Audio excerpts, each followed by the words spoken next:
I think there's a general feeling that people felt that Greenstone were getting cold feet. Absolutely not. All they wanted to do was a pause. They just wanted to see that we were safe and secure, and the production was still going okay. And we posted our best ever monthly gold production since operations began. 3,700 ounces. What can I say? Business as usual at the moment. And we'll be debt-free by the end of June as well, and cash in the bank still. Hello and welcome to Crux Investor. First of all, thank you so much for watching this video. If you like it, give us a thumbs up, and please do leave your comments. It just helps us understand what questions you'd like us to ask, what you're thinking, and your sort of general feedback as to what we're doing, so it helps us improve the product further. And if you haven't already done so, could you click the subscription button in the corner? And if you want to see more videos like this, click the notification bell. We spoke earlier today to Mike Hodgson, who's the CEO of Serabi Gold. They're listed in London.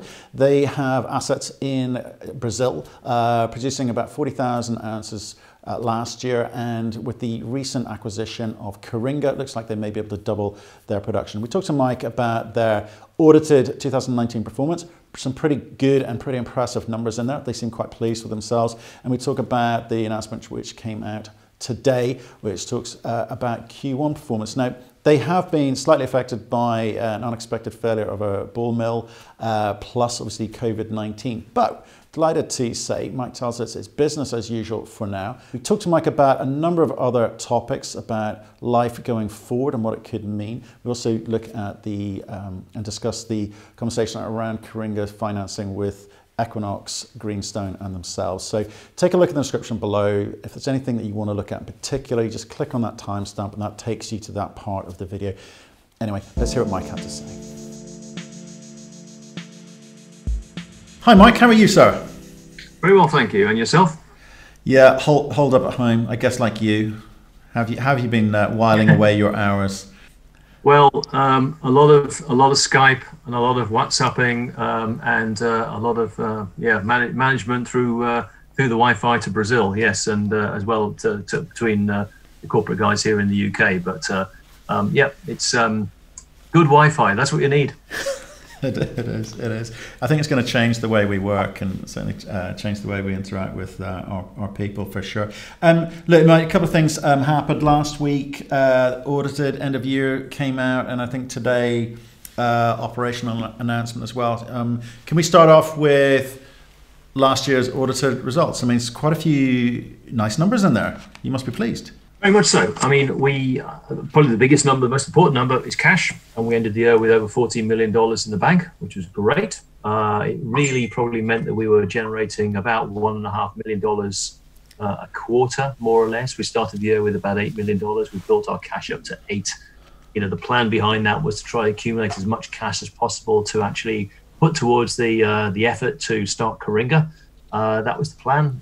Still is the plan, but of course, I mean, I think the world's changed ever so slightly since then. But great to have the cash in the bank. All-in sustaining costs came in about 1080, which is a bit of an improvement on 2018. That was a function of just optimization, more ounces. Instead of doing 37,000 ounces, we did over 40,000 ounces. More ounces over the same cost base. Our costs are very stable in real terms, and that's important because obviously did enjoy for much of 2019, and certainly today we're enjoying great economic tailwinds, as I call them, on the gold price, and particularly the gold price in Brazilian reais because of that exchange rate. So that's been terrific, and that's really helping our all-in sustaining cost and our continued cash generation as we go into Q2 2020. Brilliant. I mean, I think the thing that people want to know most about is Coringa. So last year generating positive cash flow, which is great, and you ended the year with a lot of cash in the bank, but you're going through a process, and I appreciate things, everyone's had things held up with regards to what they're doing because of the COVID-19, but is that still progressing? It is. I mean, people would have seen the press release late last week of the rescheduling of the final payment to Equinox through the Greenstone loan. I think, I mean, Greenstone have been super supportive, and Equinox have been super understanding.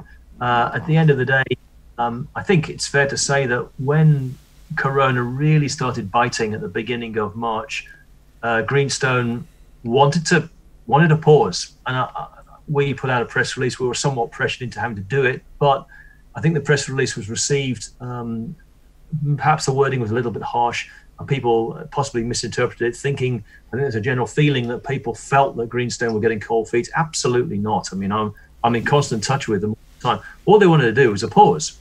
And they just wanted to say, look, we don't know how this is going to pan out. We know that the company might need, if, for example, our business gets completely interrupted, we might need that money. And I don't think Greenstone have got endless amounts of money just to keep supporting all of their investments. So they just wanted to see that we were safe and secure, and the production was still going okay before we went forward. Now, we've come to a very, I think, eloquent solution with Equinox, where we're going to start the payments. So we're going to have early drawdowns on Greenstone's loan, but we do keep a bulk of it there just in case something might happen.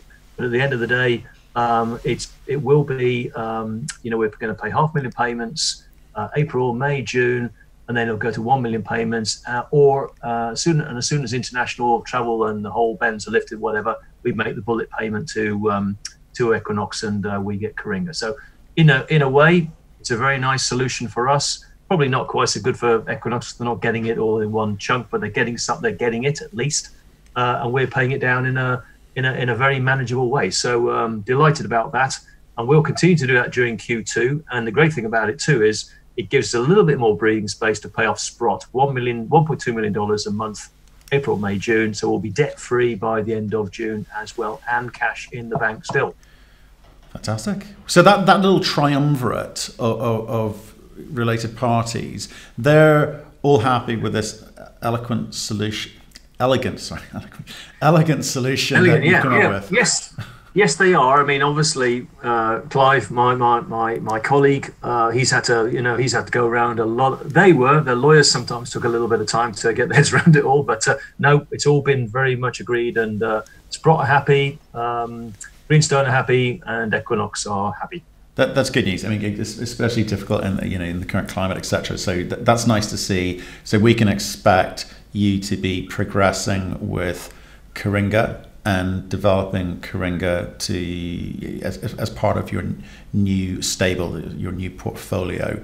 Yeah, I mean, I will just add that we've obviously taken the precaution of suspending any non-essential activity during Q2 because of obviously movement of people is difficult and etc. So Coringa, the idea was to start Coringa in Q2. That's been pushed back to Q3 at least. Diamond drilling, exploration at Palito and Sao Chico has actually been put on stop. To be honest, the contractors couldn't keep their people there. They couldn't keep the supplies coming in themselves. So they actually it was going to stop anyway. So those kind of we are just focusing completely at the moment on mine development and gold production, and we will do that for the next 3 months, and then hopefully in Q3 we'll pick everything up. Okay, so you're focusing on Palito, which is making money, but you set timings back slightly for Coringa in terms of where you spend money for future growth. That's right. Okay, it makes sense to me. How are things at Palito? Is there anyone working? Absolutely. I mean, up until now, we're unaffected, completely unaffected. I suppose the advantage of being sort of isolated, but not that remote, but at least fairly isolated, is that we're completely virus free. We have a workforce which is pretty local, and we've agreed with our workforce that they all are foregoing their usual 2010 or 30-15 rotations. They're going to stay there for the foreseeable future and just work on. The movement of people in Pará is even restricted, so they're going to stay on, because once they leave, they won't be able to get back. They've said they'll stay on working there as long as no new people come to site, and therefore we eliminate any risk of bringing the virus into the site, because we're a camp, and I'm sure you can appreciate if we actually had someone coming in with the virus, it would go through the camp like a bushfire.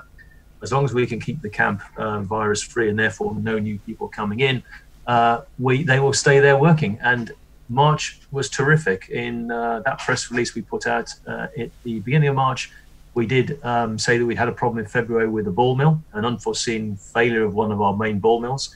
That actually took 15 days to resolve and really ate into our February production, and we thought it would really damage the quarter. The guys responded in March absolutely magnificently, and we posted our best ever monthly gold production since operations began. Fantastic response. 3,700 ounces. So we ended up the quarter with a very respectable 9,020 ounces, which was by no means a bad result at all. And I'm pleased to say we started April absolutely screaming, and we're on for a really good April by the looks as well. As things stand at the moment, we're going to continue with normal business, and it will be. We'll make best efforts to keep onto the budget. I think we have to be cautious and say that, look, we're doing absolutely everything we can to make sure that we actually don't have an interruption. We're trying to stockpile as much consumables as we can: mill balls, cyanide, carbon, lime, explosives, diesel, all these things. The food, of course, for the people. Keep all these things there and try and keep people at site. We're obviously literally got half the workforce. Well, the normal workforce at site, but we're not rotating. So we've just got to try and keep them happy and motivated. But so far, they're happy, and that's what we'll do. It'll be foolish for me to say, look, we can do this indefinitely. At some point in time, we're going to have to. Those guys will ultimately get tired, and we will have to replace them. But we're not going to do that until we can. And when I say we can, that's with testing.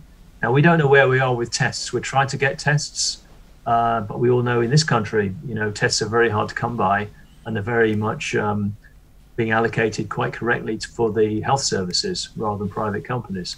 So we will endeavour, however, to get some tests eventually, so we can begin to rotate the workforce. But for the foreseeable future, we expect a good April and moderately good May, and we'll just do the best we possibly can. But what can I say? Business as usual at the moment, and. Probably one thing I do want to add is this is where probably it was. I wouldn't say we knew about this, but the impact of the ore sorter has been absolutely phenomenal, and probably has just come in at absolutely the right time. Here's a piece of equipment that can really improve the grade, and it probably was instrumental in the ounces that we produced in March to really recover and salvage, to make a very respectable quarter out of what could have been a poor quarter. And that's still operating today and will be all through Q2, and is really, really adding screening out waste on the Palito ore and really getting the grade up. And the plant's singing as a result. So high grade going in, and ounces being bigger, high level ounces being. If I can ask, the ore sorter, sorry, I was going to ask you about your Q1 operational announcement, but I think you've covered a lot of the components there, so thanks for that. But with the ore sorter, I appreciate it's contributed to you being able to kind of recover some of the losses from the failure at the ball mill. But can you give me some numbers? Give me a sense of what the future could look like in terms of what is the ore sorter doing for you? It's kind of hard to say exactly what January and February we were just literally playing around with any old material just to see what we could scavenge out of low grade piles to see what it could do, and it was pretty impressive, but March was probably the first month where we really seriously measured, and we fed it with typical run of mine material, lower grade admittedly, and see what it would actually pull out. And just these numbers are basically the March numbers. So we fed this ore sorter in March with 2,500 tons at a grade of 3.2 grams per ton.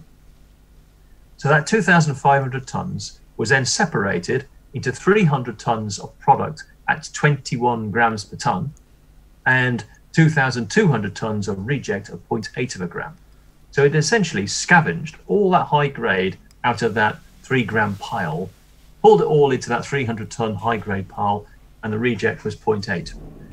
3 tons at 21 grams per ton, and went to the plant, and it was a real sweetener on the typical ROM feed of about sort of 7-8 grams per ton.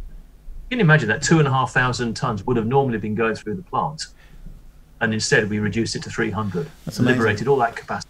That's amazing. Yeah. So, and what will the ore sorter capacity be going forward? What kind of What sort of numbers are going through it? We won't pass. Well, I think in time we will probably pass all of the Palito ore through the ore sorter. I think we will, which will probably we'll be running at about 250 tons per day. It can easily do that. I mean, it's actually capable of doing about 40 tons an hour, so it can comfortably do that. In fact, it's so efficient. Crushing then becomes our bottleneck. We can't crush enough. So we're actually now looking at ways of actually expanding our crushing facility, so we can actually the bottleneck just moves around. That's the problem.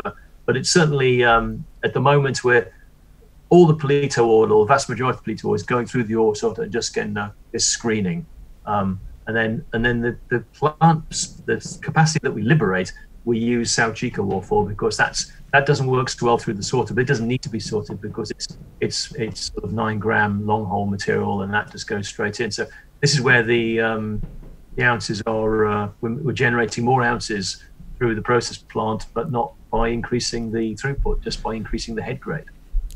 Mike, that's really that's fascinating with regards to the fact that your ore is the ore sorter is liking the ore that you're putting through, and giving those sorts of numbers are phenomenal. I mean, it bodes well for the future for sure.